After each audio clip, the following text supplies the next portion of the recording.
es una pluma. Si comparáramos a la Tierra con un reloj, diríamos que la Luna es el péndulo, y si la comparáramos con un barco, diríamos que la Luna es el lastre. Dondequiera que la energía motriz se aplica a un mecanismo cualquiera, alguna clase de peso es indispensable para suavizar y acentuar la fuerza animadora y para impedir que el todo se precipite en el espacio.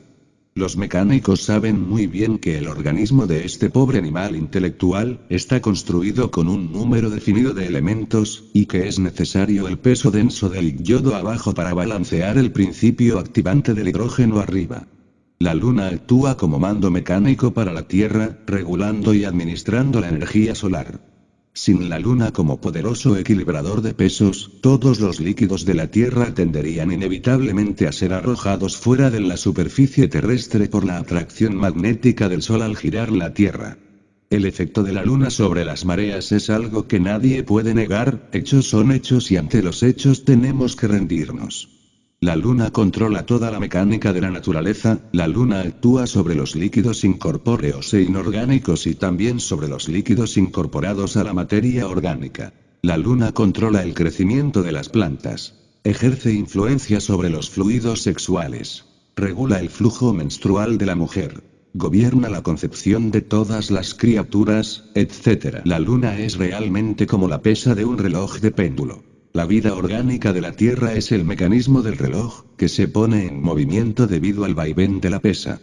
Todo cuanto sucede en este valle de lágrimas se debe a la influencia lunar. Todos los múltiples procesos de la vida orgánica son lunares.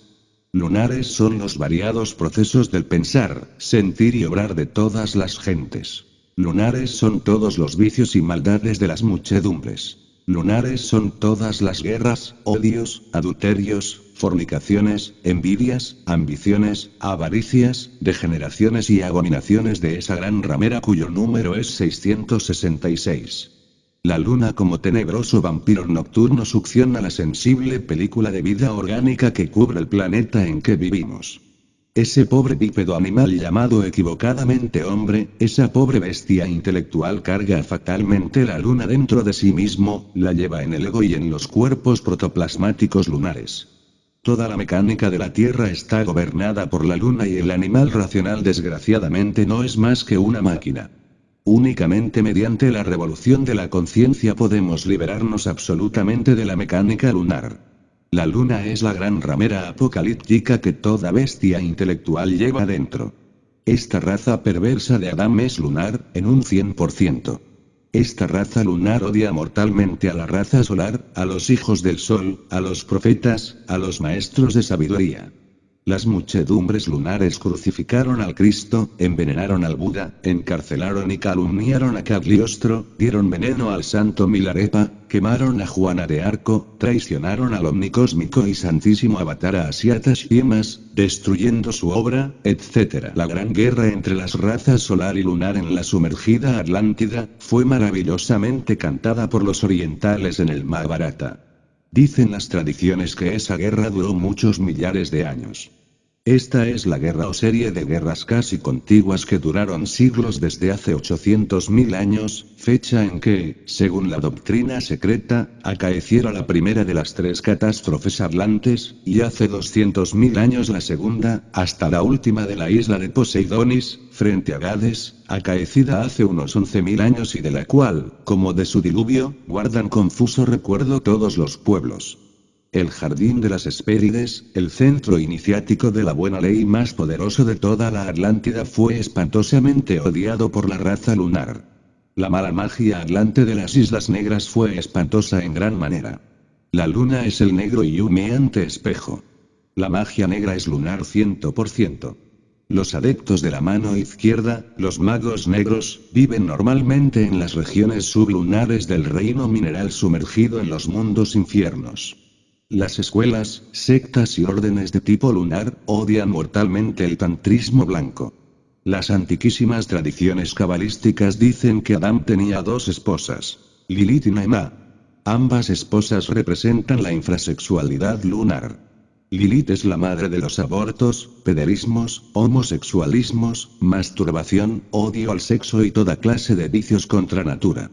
Naemá simboliza el adulterio, el abuso sexual, la fornicación pasional, la lujuria. La infrasexualidad es el fundamento de la perversa magia lunar. La infrasexualidad reina soberana en las regiones sublunares del reino mineral sumergido. En las regiones sublunares encontró Dante a la lujuriosa Semíramis, aquella emperatriz que permitió en sus leyes todo lo que excitaba el placer, y de quien se lee que sucedió a niño y fue su esposa y reinó en la tierra de un antiguo sultán. En las regiones sublunares encontró Dante a aquella mujer que se mató por pasión y quebrantó la fe prometida a las cenizas de Siqueo, y a la bella Helena, y a la lasciva Cleopatra. A la escasa luz de la luna nueva encontró Dante en los mundos infiernos al famoso Bruneto Latino y a muchos homosexuales degenerados, secuaces de Lilith. Capítulo 18, El limbo. Amadísimos hermanos gnósticos. En esta noche de Navidad 1967, quiero que sepáis que todas las cuevas conocidas y por conocer forman una vasta e ininterrumpida red que abarca por entero el planeta, constituyendo el Orcus de los clásicos, el limbo de los cristianos, el otro mundo, en fin, donde vivimos después de muertos. El Dante florentino, el fiel discípulo de Virgilio, ve al limbo en el primer círculo de los mundos infiernos o mundos inferiores. Ciertamente, podemos afirmar enfáticamente que el limbo es la región de los muertos, el mundo molecular. En el limbo jamás se escuchan las quejas y blasfemias de los condenados. En el limbo solo se oyen suspiros que proceden de la pena sin tormento de una inmensa multitud de hombres, mujeres y niños que no pudieron ingresar al reino. Es urgente que sepáis, amadísimos hermanos gnósticos, que las almas del limbo no pecaron y si pecaron se arrepintieron y hasta adquirieron en la vida muchos méritos y virtudes, belleza e inocencia, pero eso no fue suficiente para lograr la entrada al reino, les faltó lo principal. Les faltó el trabajo con las aguas espermáticas de la existencia, no conocieron el arcano AZF, el Sahaja Maituna, la magia sexual y si alguien les habló de eso, lo rechazaron, creyendo que podrían ingresar al reino sin el agua del bautismo. Conviene aclarar de una vez y para siempre, mis caros hermanos, que el bautismo simboliza en forma clara y específica el trabajo sexual con el ens seminis, dentro del cual se encuentra en estado potencial todo el ens virtutis del fuego. La pila bautismal conteniendo las aguas espermáticas del primer instante, es el sexo, la piedra filosofal de los viejos alquimistas medievales sobre la cual debemos edificar el templo interior. Pedro, el gran maestro del sexo, dijo: «He aquí, pongo en Sión la principal piedra del ángulo, escogida, preciosa. Y el que creyere en ella, no será avergonzado. Para vosotros, pues, los que creéis, él es precioso. Pero para los que no creen, la piedra que los edificadores desecharon, ha venido a ser la cabeza del ángulo. Piedra de tropiezo y roca de escándalo. Quien quiera subir, debe primero bajar, esa es la ley». Recordad que el sexo es piedra de tropiezo y roca de escándalo. Es urgente bajar a la novena esfera, el sexo, para trabajar con el agua y el fuego, origen de mundos, bestias, hombres y dioses, toda auténtica iniciación blanca comienza por allí. El descenso a la novena esfera fue desde los antiguos tiempos la prueba máxima para la suprema dignidad del hierofante. Jesús, Hermes, Buda, Mahoma, Moisés, el Santo Lama, etc., tuvieron que pasar por esa terrible prueba.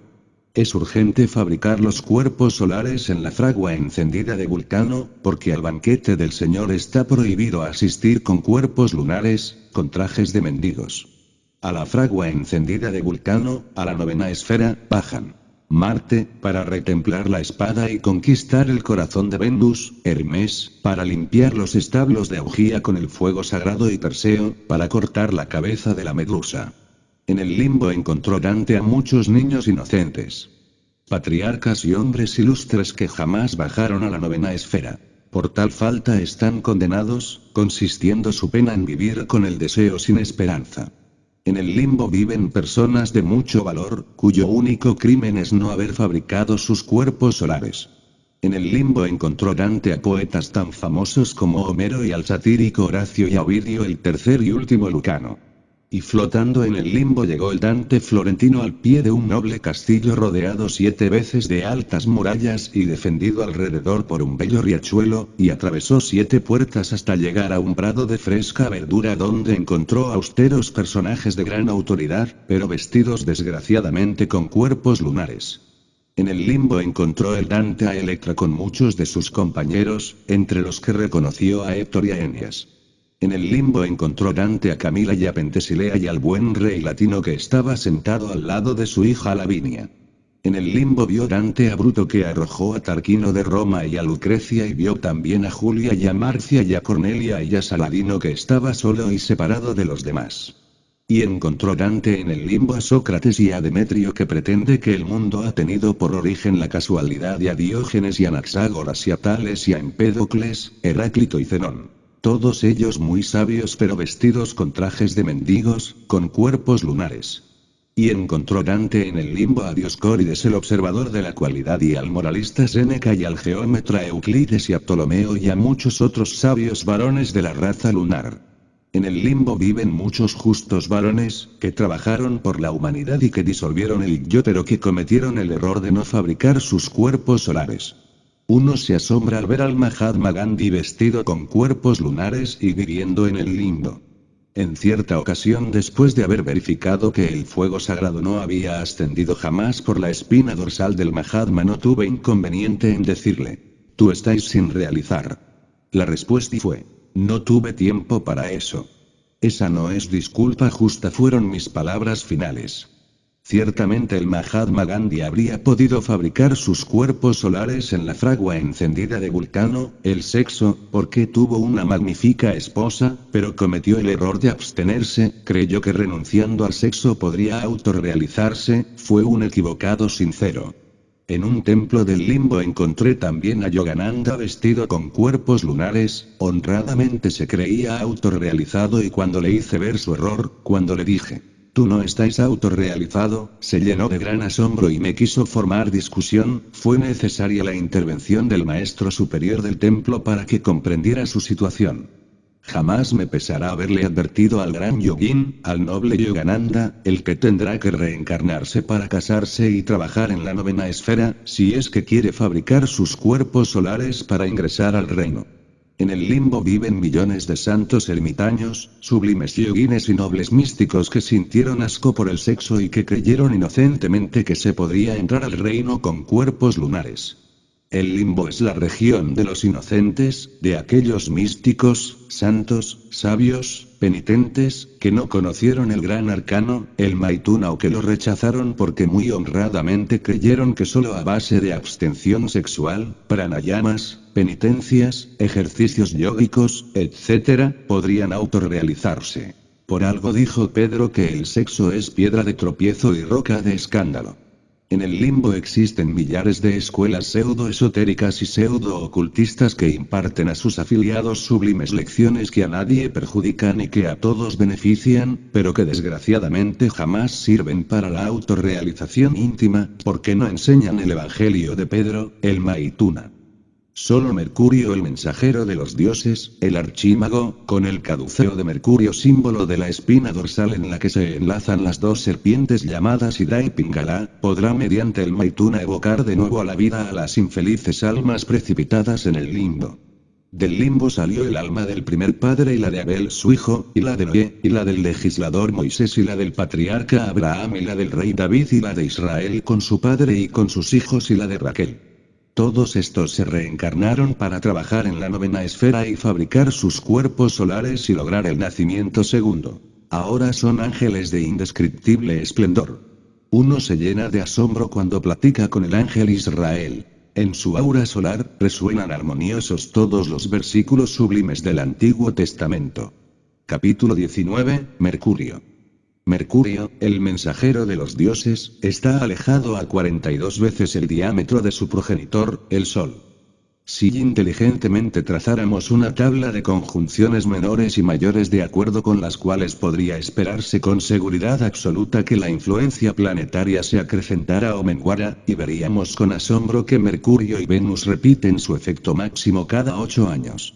Las órbitas concéntricas de los planetas están fuera de toda duda íntimamente relacionadas con la ley de Bode.